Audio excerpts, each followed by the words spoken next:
It's the Blue Vote Cafe, a little bit wonkish, a whole lot of fun. I'm David Schellenberg along with Rachel Wigster in Canada's capital of Ottawa. Hello, Rachel. Hello, David. How are you? Sunburned. I am just back from a Cuba trip that was supposed to be a week, but I missed my flight and got stuck in Cuba.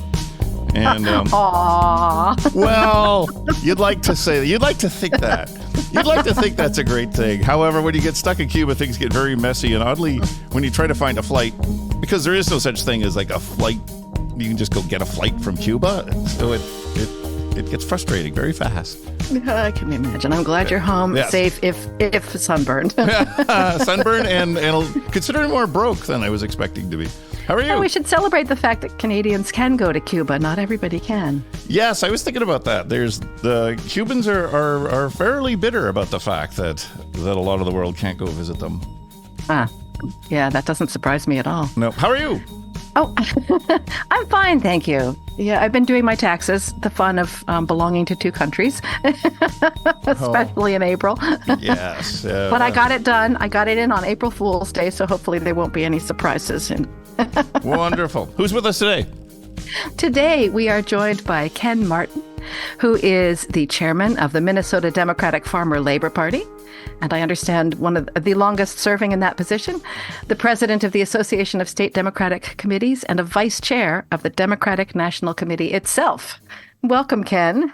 Thank you so much. I really am grateful to be here. Thanks for hosting me.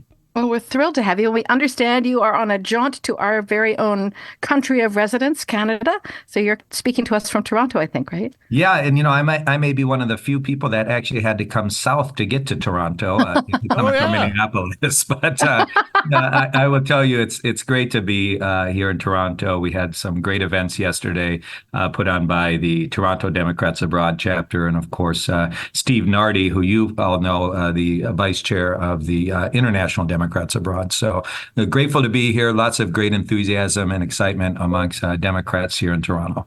That's wonderful. And what did you talk about with them?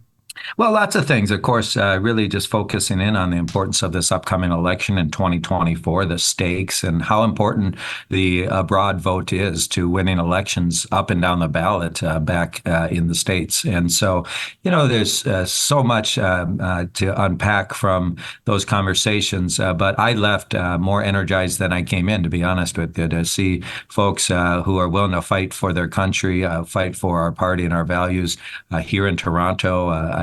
I've had a great pleasure to travel throughout other countries around the world with Democrats abroad. And there's just people, as I said, it's really energizing to me to see people living in other countries around the world willing to stand up for America and to stand up for our country, to stand up for our party. So when you're back in the United States, with everything you now know about Democrats abroad, like how do you explain us to people in the United States who often seem to don't even know that we exist? Well, look, I mean, people know back in the United States, talk to folks in Georgia or Arizona as an example, right? Those elections there were decided by the return of the absentee ballots from overseas voters or abroad voters. And we're seeing, unfortunately, given how polarized the electorate is, back in the States, that these races now are being decided by razor slim margins. And of course, the margin of victory that we're seeing really is being decided by all of those votes that are returned, frankly, from countries throughout the world, from American expats who, again, care deeply about our country and their country and who are fighting for it. So, look, we have, and I think you both know this, but there's around 6.5 million voting age adults living abroad. And I think that's a surprise to people when I say that. That's bigger than a lot of our states in the country, frankly. And so I would say for us, when we look at this, there's huge upside to actually organizing, mobilizing, and turning out those votes throughout the world.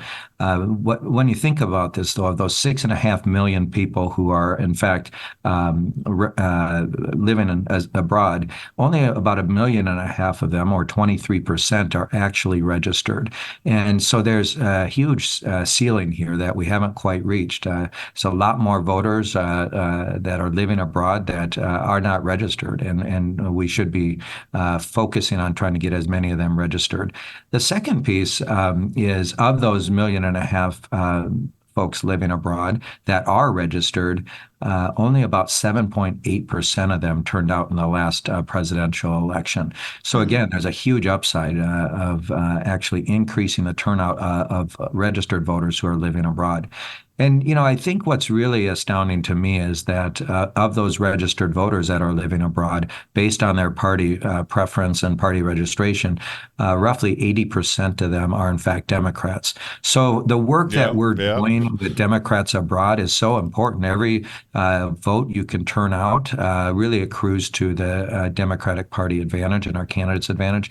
Every new voter you bring in helps us increase those margins as well. So that really was my message yesterday, just the importance of the work that folks are doing here in Canada and countries throughout the world. Yeah, we know just from the conversations that we have that the majority of voters here are Democratic, but I hadn't heard a number before, so that's really interesting. Mm-hmm.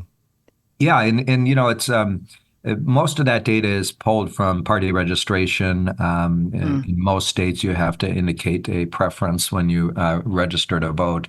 And so, but we know, again, look, there's just a huge upside if we could increase the number of people actually registered, but also if we just look at those folks who are registered and increased their turnout rate by 2, 3, 4%, or even more, you're talking about thousands, maybe even hundreds of thousands of new votes coming back to the states. And again, given how close these margins are and how close we expect the margins to be in this upcoming election, this could be the decider in so many races, federal races, Senate, congressional, and of course the all-important presidential race. Absolutely. And the other interesting feature of members of Democrats abroad and voters from abroad is that, as one of Canada's longtime leaders, Ken Sherman, used to say, we touch every single state. We're the only state party that touches all 50 states. That's exactly right. And, I'm hoping to see Ken this afternoon. When I came in as chair in 2010, and I've served in this job now for 14 years, which may be a sign of my mental health. But I'll tell you, Ken was the first International Democrats Abroad chair during my time now. I had the good fortune to serve with him and then Katie Solon, and then of course Julia Bryan and Candace Kirsten, and now Martha and Steve. Just really great folks. Again, operating. What I've been really amazed by Democrats abroad is, they have 52 country committees scattered throughout the world, of course, and their ability to keep people connected and engaged in this work is just remarkable. Well before there was Zooms that all of us are now accustomed to, you guys were pioneers in using video conferencing, teleconferencing to keep people connected and organized. And it's just been fun to watch the work. I've had the fortune now to travel to Japan, to Spain, to Portugal, to the Netherlands, to Germany, to Austria and Switzerland, now Canada. I feel like I'm missing a time. Oh, you're probably missing a dozen. Yeah.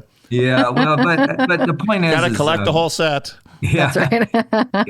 The point for me is, there's other officers. Of course, I'm the number 2 at the DNC. Most of the time, our other officers are traveling. They're raising money for the DNC, or they're raising money for specific candidates. For me, as I've traveled throughout the world to help Democrats abroad, it's really focused on helping them raise money to help them organize and pump up their volunteer base. Really focused on the work that you guys are doing, because it's so important to the Democratic Party writ large. And certainly I've just been amazed at the work that you guys do. So thank you.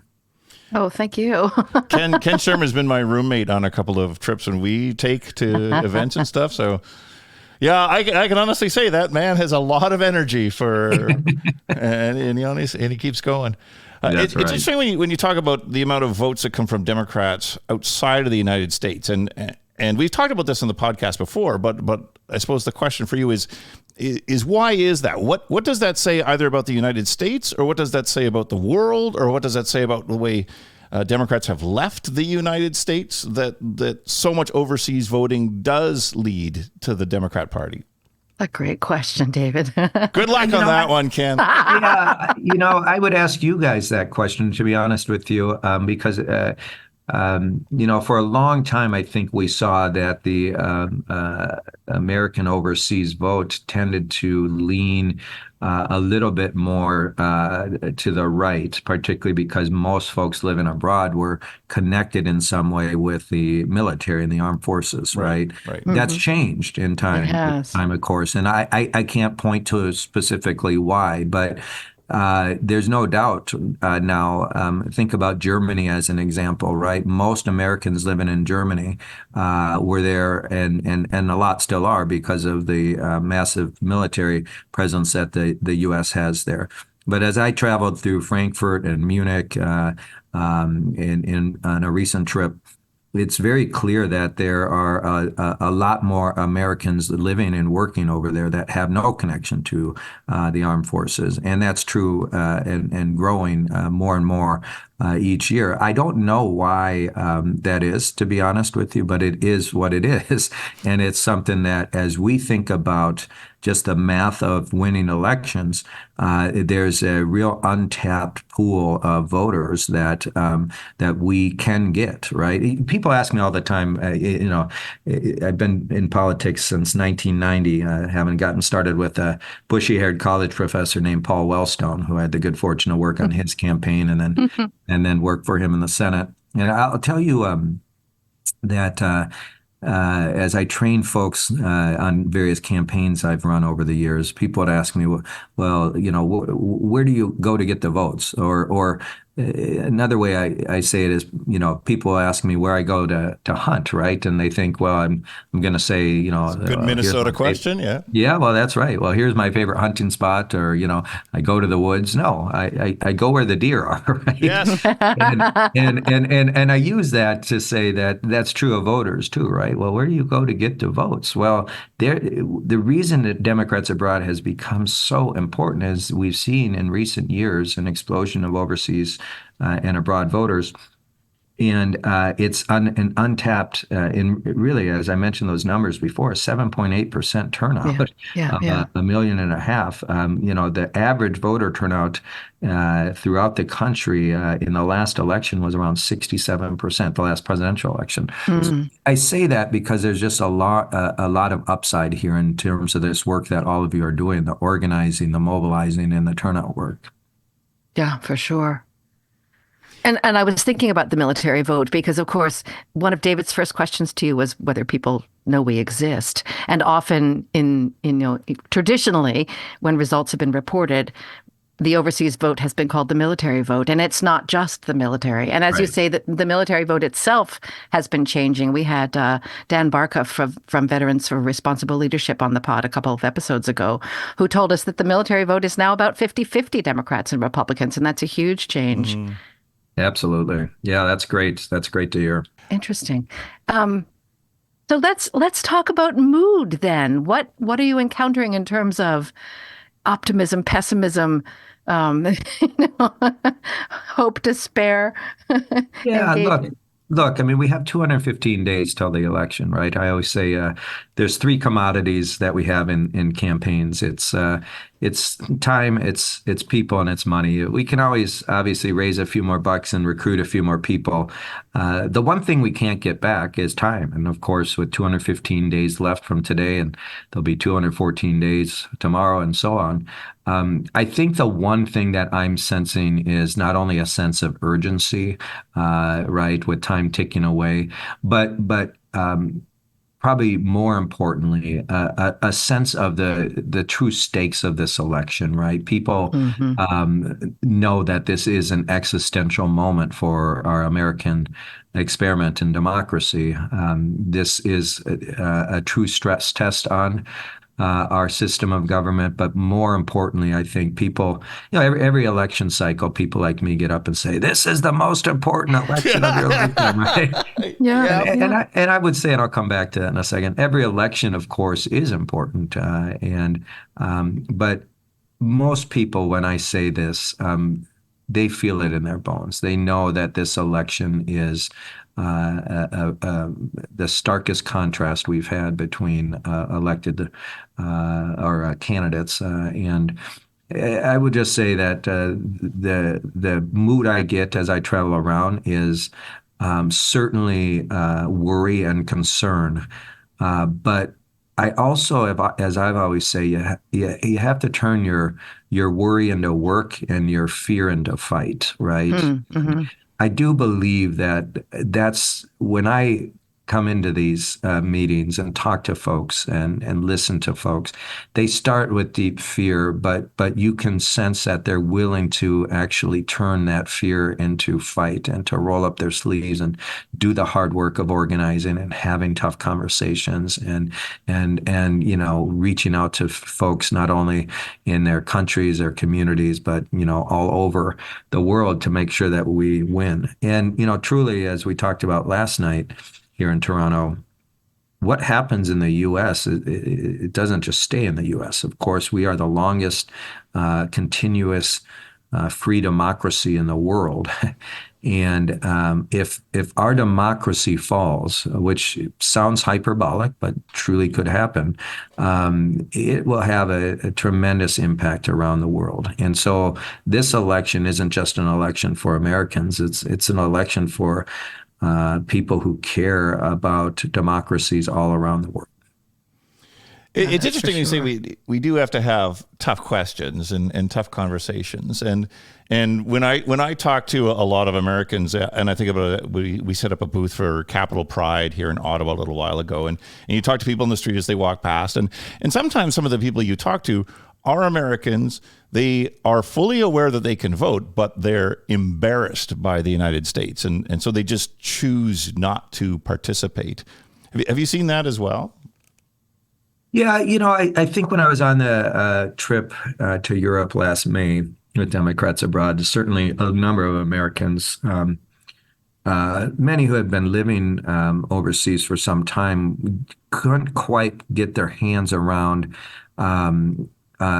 the abortion politics, as an example. Yeah, there's a lot of that. States.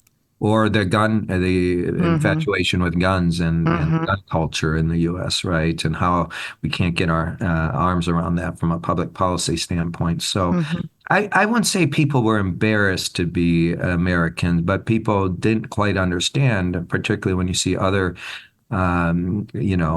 industrialized countries and, in throughout the world who've managed to pass public policy to deal with issues, like this, where you have, universal health care, you have, universal education, the basic needs of citizens are being met by their country. You don't have this infatuation with guns and the level of gun violence that you see in the U.S., right? You don't have people trying to restrict a woman's right to make decisions over her health care, as an example, in a lot of countries. And so I say this because, yes, people are concerned. But what I've been buoyed by is that most of the people I've talked to, and maybe it's a select audience, of course, of folks who are already engaged who are showing up to these events, but I would say most of the folks I talk to, that's the reason they're engaged, because they know that they see the possibility of what America could be in some of their countries that they're living in, right? And they can't understand why we, as the richest country in the world, still have people that are homeless and starving, right? The country that's the leading democracy in the world that still has low voter participation, as an example. They're willing to fight for this country because they've seen the possibility of what it could be. Yeah, but I think that's one of those American lines when you talk about the leading democracy. Like, well, in Canada, I kind of think our democracy is a little more fair than the United States democracy. Yeah, I was going to say you could have an argument from Switzerland and Iceland as well. Australia. Well, all we have to do is look at gerrymandering and think, is it the leading democracy in the world? Well, I'll let you guys opine on that, but I will say there's a lot of challenges, of course, and we've seen it not just in this sort of Trump era that we've been seeing in terms of the stress tests on our democracy, but declining voter participation has been happening for years now, right? Voter restriction laws and different procedures being put in place to deny the right for people to vote, obstacles being put in the way of everyday Americans being a part of their democracy. It's true. And so, yeah, there's no doubt we can be proud of the fact that we're the longest continuously running democracy in the world, but there are some real warning signs there, right? And it's not just voter participation; it's cynicism, it's the really low trust that Americans have in democratic institutions, not just our elections, but government in general. There are some real warning signs on the horizon for us, and that's why. When you think about this election in particular, with this rematch before Donald Trump and Joe Biden, I always say, look, you don't have to love Joe Biden to vote for Joe Biden in this upcoming election, right? But if you love democracy and the rule of law, the choice is really clear, right? Absolutely.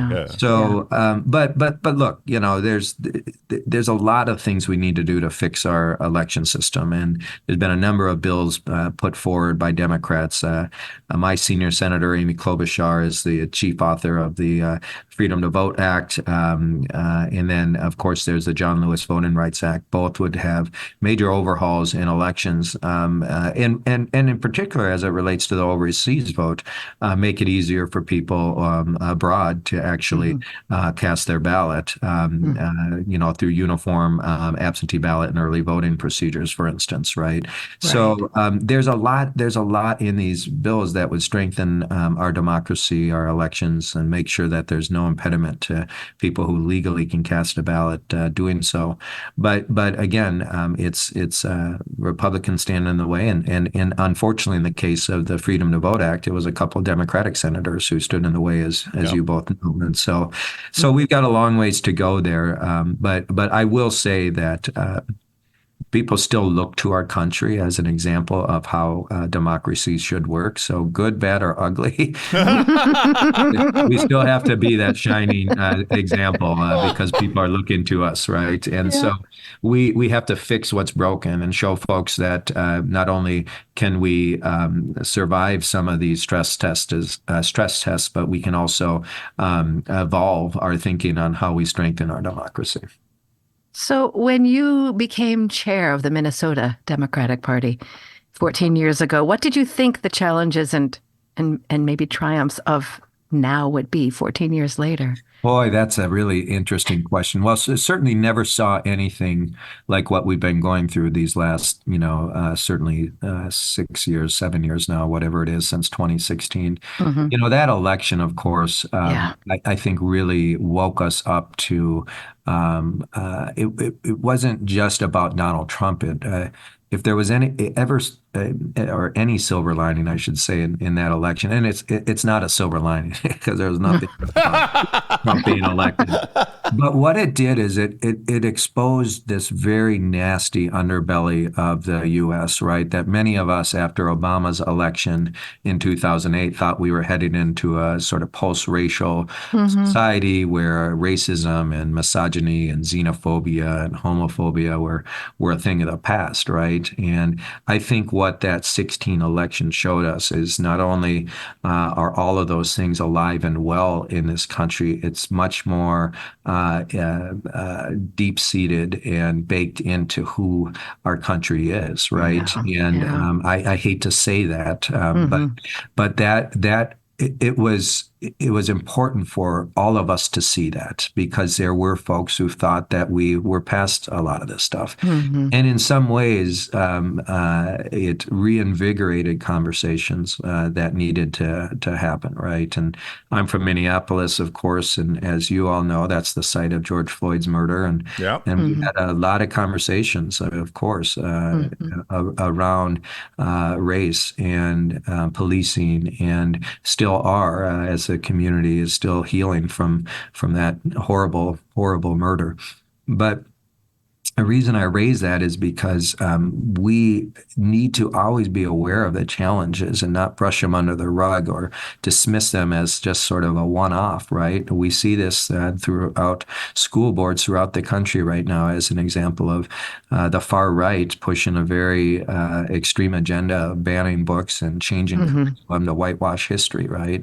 Yeah. All of this is deeply connected, and again, I don't mean to say it's a silver lining that we saw that, but that we needed to be reminded that these fights are still there, and we need to keep fighting. Another example of that is, and it sort of leads into my concerns about this election.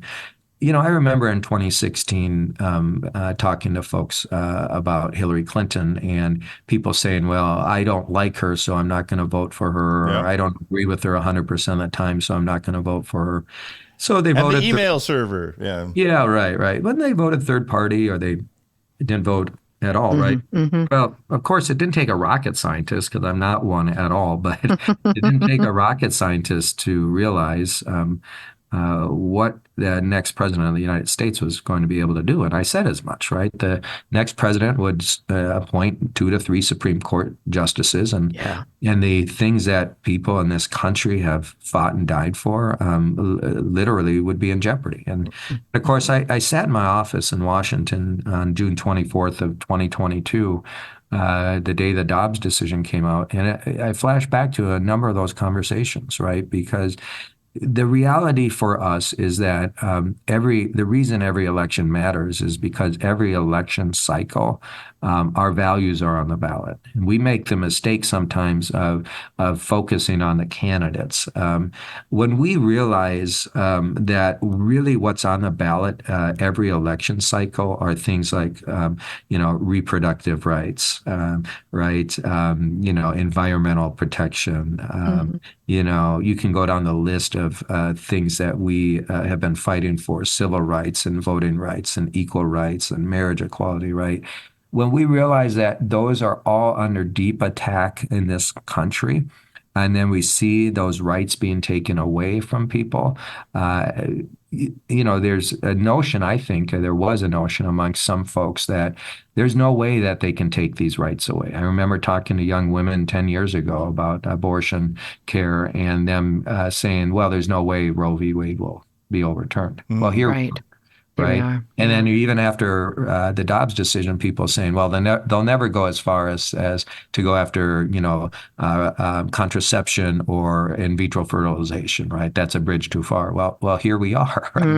They're on the verge of banning mifepristone, as you know, which is the 80% of abortion care is provided through pill form and not through surgery. And I guess, again, what I would say is this period has woken people up to the fact that there is no right in our country that is guaranteed. None. You have to fight that for those rights every year and every election cycle, and every generation has to fight that fight anew. You cannot just assume that it's going to be there forever.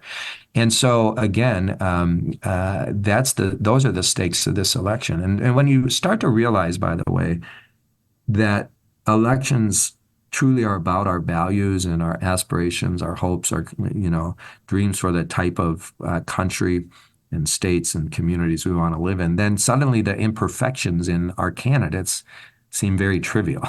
Yeah. What do I mean by that? Well, you'd like to think that. However, sometimes Democrats seem to look for the perfect candidate. They do, right? I mean, as you both have heard it's the saying before, that Democrats want to fall in love and Republicans fall in line. Now, I'm not suggesting we fall in line, because, there are legitimate questions that need to be asked of our candidates. I don't begrudge any of them, particularly in this heightened moment around what's happening in the Mideast, right? That's the beauty of our Democratic Party by comparison to the Republicans, is we are a big tent. We have conservative Democrats, we have centrist Democrats, we have progressives like me, and we have this new emerging group of leftists, right, who are a part of this party. And not to be crass here, but in 1968, Lyndon Johnson said to the war protesters, he said, I'd rather have you on the inside of the tent pissing out than the outside of the tent pissing out. I remember that one. Yeah. And I just believe I haven't heard passionately. that quote before. Oh yeah, yeah. It's a famous one. That's awesome. Yeah, but They had I salty do. language. Yeah, that's right. Exactly. But I do believe that's all of the dissent and debate in our party is healthy. It's a hallmark of who we are as a Democratic Party, and I say that because the reality is you're never going to find a candidate that you agree with 100% of the time, right?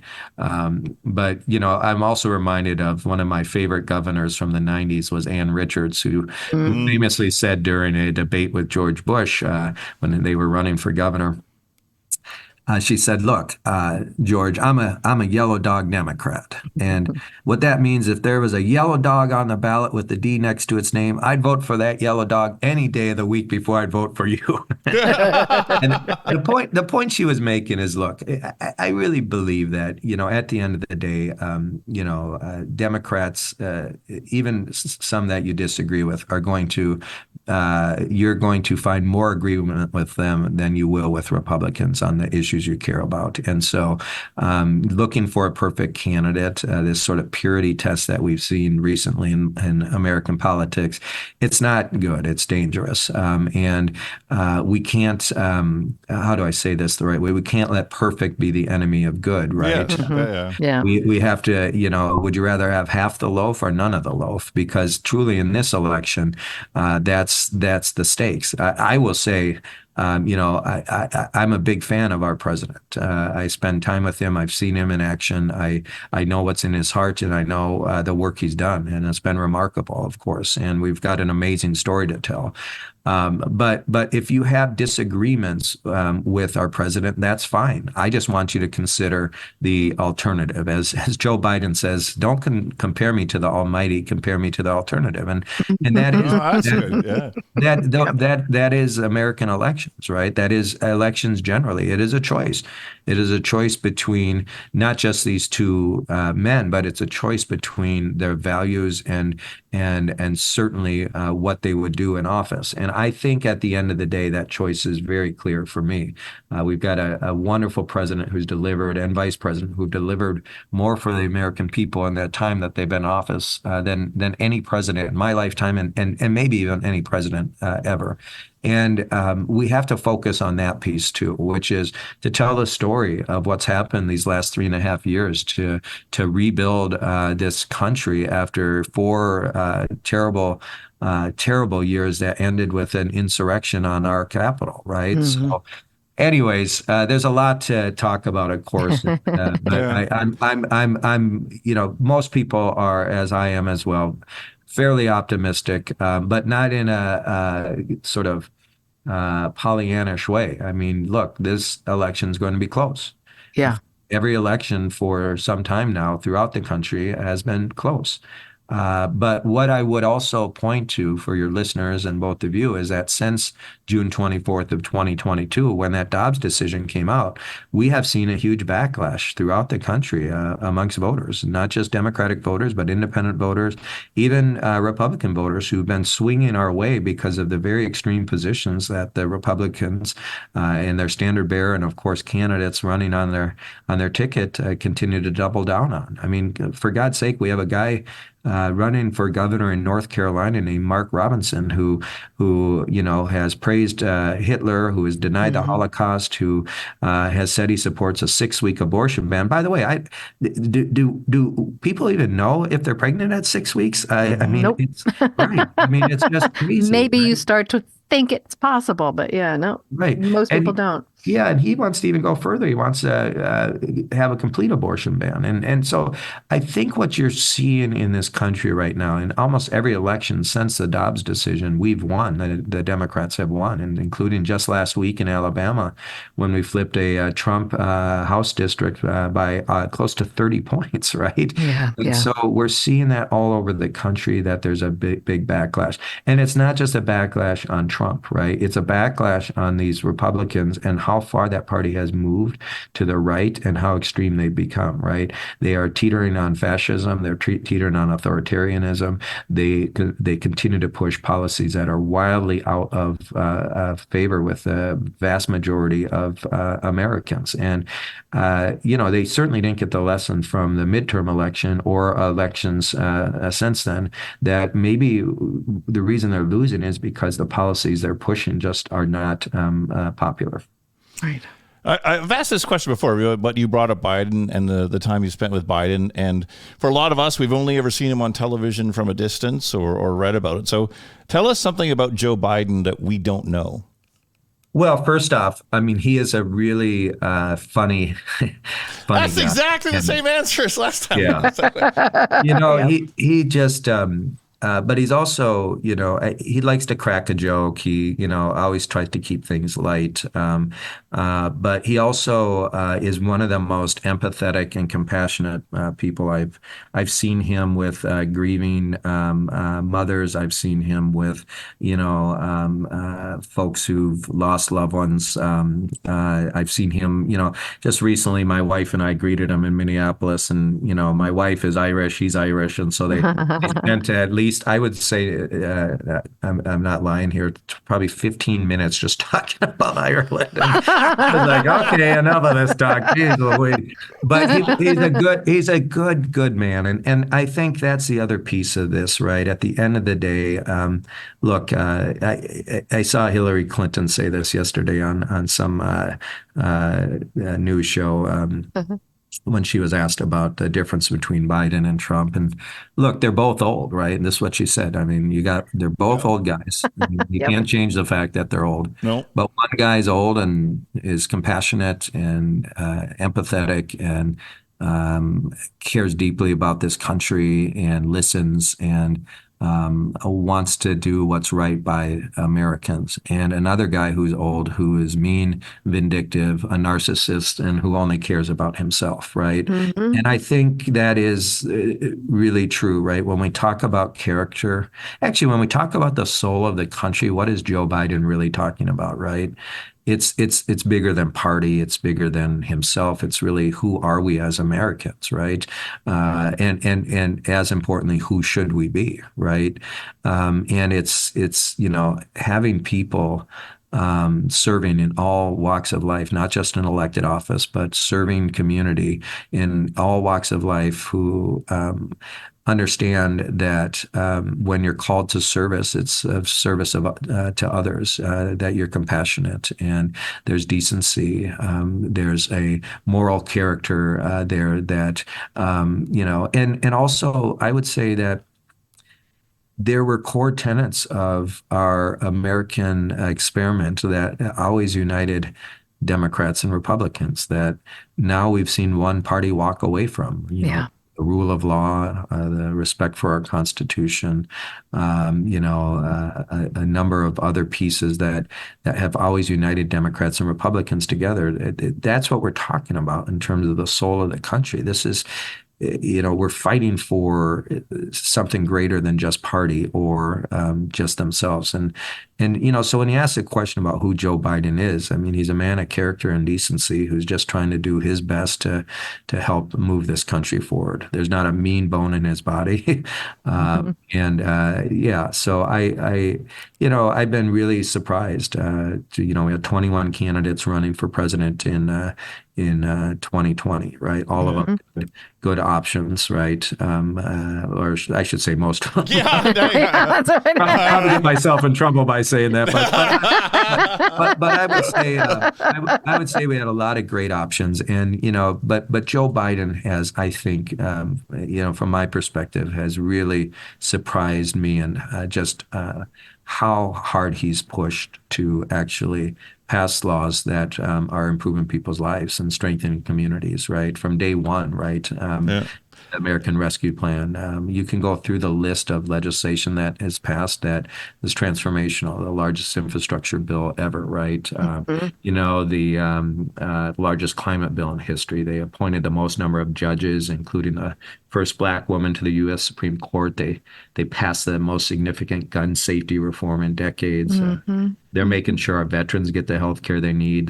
They're bringing manufacturing jobs back to America through the CHIPS Act. I mean, I could go on and on. I mean, I always tell folks, look, with a record like that, I don't know why we're agonizing. We need to stop agonizing and start evangelizing. When Well, we have to tell our story. I mean, and that's part of it. We can't just be the party of anti-Trump. But we do need to also remind folks of the stakes of this election. But we also need to tell the story of Joe Biden and Kamala Harris, because in my lifetime, and I don't know about you two, but in my lifetime, I've never seen a president and vice president who've actually done more to help this country. Well, tell us something about Kamala Harris we don't know, because she does seem to get lost in the shuffle a lot. Yeah, which I think is really unfortunate. And, part of it is, of course, when they came in, it was COVID. She also had to stay in Washington a lot to be the tiebreaker. The tiebreaker, yeah. The Senate. It didn't allow her to get out. And she was not as well known when she ran for president. Of course, she was in the U.S. Senate, but, she did not have as big of a national footprint. So a lot of folks within the party and a lot of folks around the country didn't really know who Kamala is. But I will tell you, as she's gotten out more and more, people are really just excited about her. And the one thing I would say about Kamala is she is wicked smart, and she asks a lot of questions, which I think is a sign also of a good leader. Mm-hmm. She is very probative. She's always asking the right question, and I think she's also inquisitive about people just generally. I mean, I remember the first long conversation I had with her after she was elected, her just asking me about my family and wanting to know more about me as a human, right? Mm-hmm. And, I pinch myself in the fact that I get to be in these situations most Americans don't, right? Where you're having a conversation with the president or the vice president. But I will say that I wish more people could see that side of her and that side of President Biden, because those are the sides, the character and who people are comes out in those types of conversations. And I think that matters. Again, do you want I don't want sympathetic leaders anymore, right? I want empathetic leaders. I want people who can really understand and feel, the need to lead and to act based on empathy, right? And there's a great quote that I love from Ayanna Pressley, who's a congresswoman in Massachusetts. She said, those closest to pain should be closest to power. And that doesn't mean, by the way, that you have to have gone through some traumatic episode in your life, right? But it is important for our public servants to have the type of lived experiences and perspectives that most Americans can relate with. And I just don't see that on the other side right now, to be honest with you. But Kamala is the vice president and president are just two very warm, compassionate people who care deeply about this country. And so I hope that. And she's been getting on the trail quite a bit. And every time she gets in front of folks, folks come away just not only impressed, but, ready and to hit the campaign and work hard for her and Joe. So with all this, I mean, we do have a lot to talk about. You're quite right. So how do we make sure that this message reaches the people who need to hear it? Well, it's doing exactly what we're doing here, right? Everyone's got a platform, whether it's a podcast or their own voice and set of relationships and networks. It's important for each of us, as I said, to start evangelizing, right? Earlier I said you have to have tough conversations, and part of that means you have to start at home. My father-in-law, who's a farmer in southern Minnesota, he voted for Obama in 8 and 12, but Trump in 16 and 20. My brother, who's a union carpenter, voted for Trump both times as well, right? And oftentimes it's just sort of human nature. You don't want to have tough conversations with family members or those close to you because guess what? You have to have Thanksgiving dinner with them. Right? But in a weird way, and maybe not weird, that's the wrong word, but The reality is those people are more prone to listen to me because I'm their brother or their son-in-law, right? Than they are to you, a stranger they don't know. Hmm. So we have to have these conversations, starting these tough conversations, starting in our own personal networks, our friends, our family, our loved ones, folks we go to church with, folks we work with. You start there, right? And then you move out from there. Oftentimes, people, would love to just have a conversation about politics with someone they don't know because they can just walk away, but it's just not as effective. And so, one is to start close to your own network, have those personal conversations, tell them your why, and it doesn't have to be some scripted set of talking points, but why are you supporting Joe Biden and Kamala Harris? Why do you believe that they should as well, right? And speak from the heart. Two, like I said, is using every platform possible, and going wherever you can to spread that message. I mean, why am I in Toronto? Well, I talked about the importance of Democrats abroad, but I will go anywhere. As my colleague Madison knows, I have one rule: there just has to be two or more Democrats. But, You won't speak to one. but the point is, anywhere is a tough word when you're talking to Democrats abroad. Yeah, that's right. True. But I will, and I will tell you this much: it's just important for all of us to realize, as I said on the outset of this, we have 215 days left now, right? Yeah. So I'm sure you and I and your listeners all have more than 215 reasons we want to win, and so.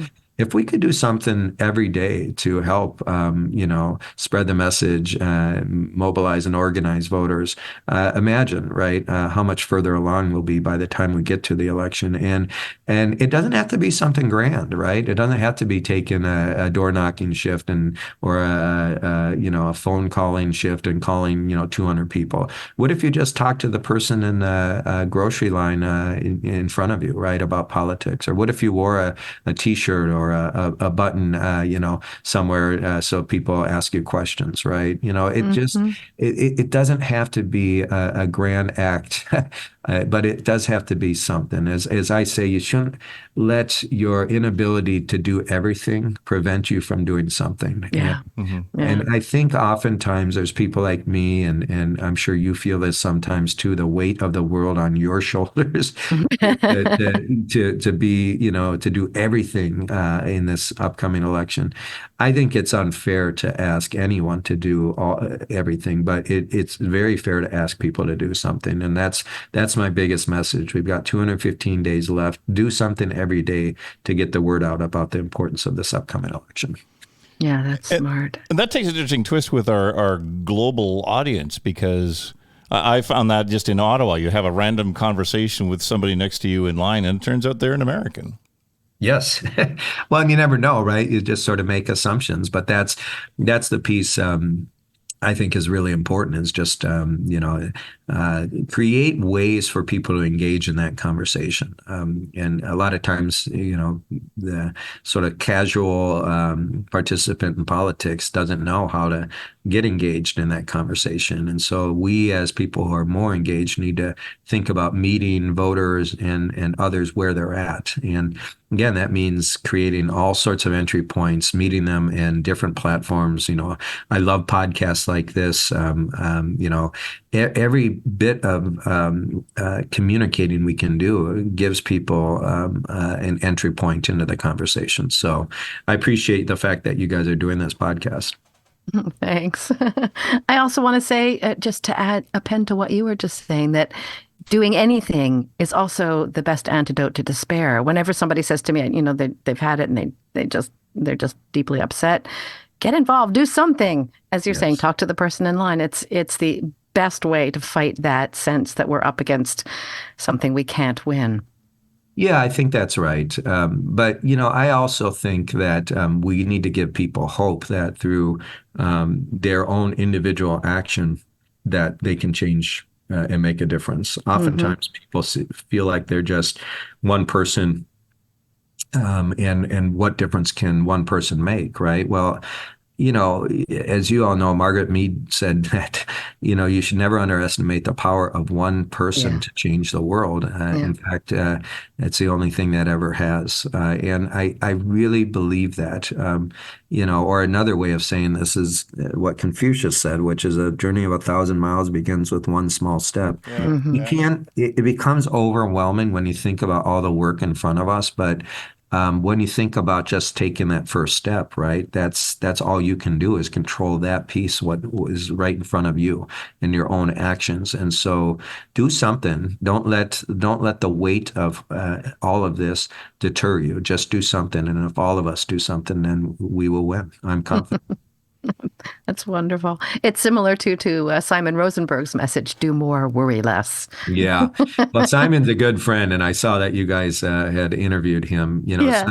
Simon is the thing I love about Simon is he's an eternal optimist, right? And not in a Pollyannish way. Right. He backs up all of his, sayings with facts. There's no doubt that there's never been a president or vice president with a better economic record for this country than Joe Biden and Kamala Harris. And Simon is a great cheerleader, and he's just been doing great work. Yeah, absolutely. Wonderful. Yeah. I have one, I think, final question, unless there's something you'd like to say that you haven't had a chance to say yet. No, I've still got time, so feel free. Okay. Well, this is Well, what I think it was just know. such a beautiful ending right there. But I'm dying to know, what does Minnesota want the world to know that we don't? Minnesota. Minnesota. Well, look. Let's talk about the Wild. There you go. Oh, God. Well, we are the state of hockey, Minnesota. Yes. Well, and you beat Ottawa Senators last night. That's right. I will tell you, obviously Canada is a big hockey country, but Minnesota, of all the states in the U.S., Minnesota, we have the U.S. Hockey Hall of Fame. There are more Minnesotans than any other state in the country that play in the NHL.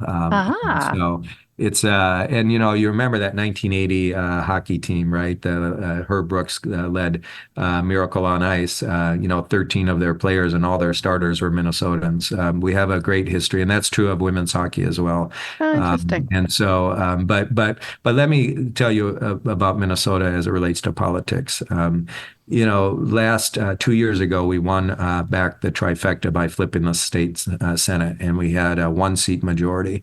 Yeah. And with that one-seat majority, we were able to pass arguably the most progressive legislative agenda ever in the history of this country, and all with a one-seat majority, right? And the reason I say that is because I think what that showed, not just the policies that we pushed, right? Everything from, paid family and medical leave to the largest paid family and medical leave leave in the country, earned a sick, safe time, free school meals for children, the largest child tax credit in the country, legalizing cannabis, legalizing gender affirming care, restoring voting rights to felons. The list is so long. Carbon free by 2040, right? Serious gun prevention measures.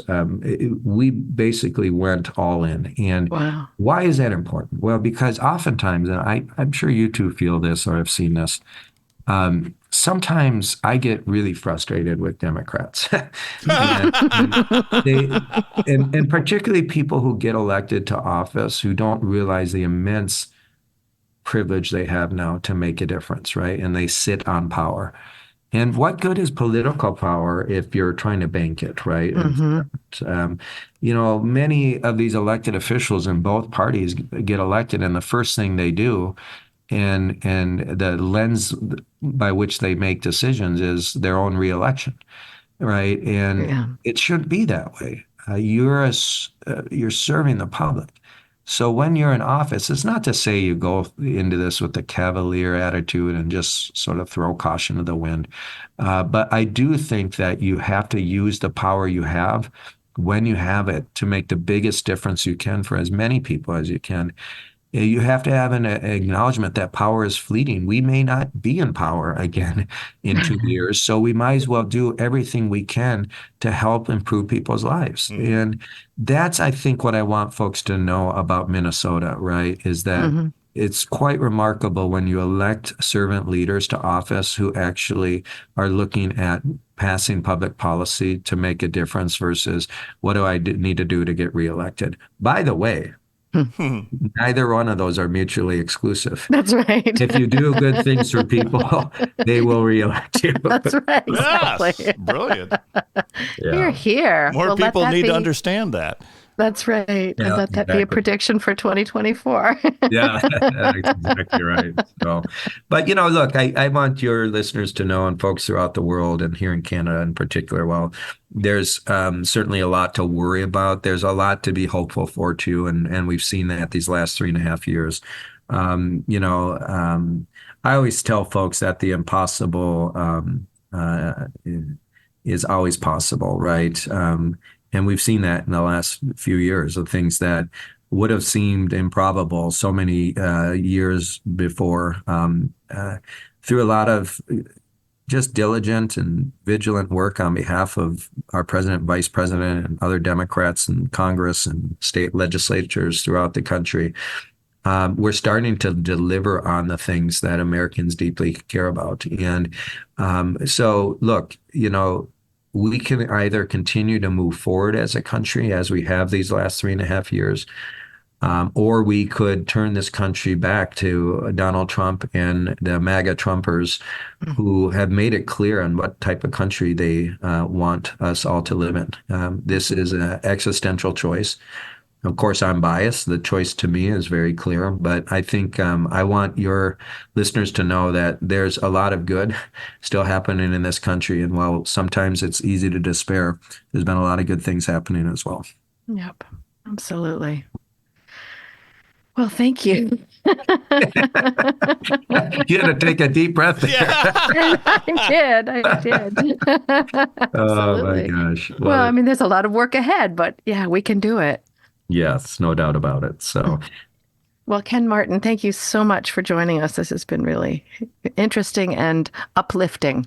yeah. Thank you, Rachel and David, for having me on. I really appreciate it. And to all the listeners out there, particularly Democrats abroad, just keep organizing everything you do. Even if it's one more vote you return to the U.S. Imagine if each of you listening just return one additional vote, the difference it could make in the country. So That'd be a whole 12 people. It's funny, David. We have a podcast, and our bit is that we only have 10 listeners. So. All right, well, we'll subscribe to yours and you subscribe to ours. That's right. We'll be up to 11. There you go. We've accomplished something today. Well, thank you again. Thank you, guys. I'm Rachel Oikster with David Schellenberg in Ottawa, Canada. If you live outside the U.S., go to votefromabroad.org to register with your voting state and request your ballot all in one step. And if you want to find all of our episodes, visit bluevotecafe.com. Thank you for listening to Democrats Abroad, the Blue Vote Cafe.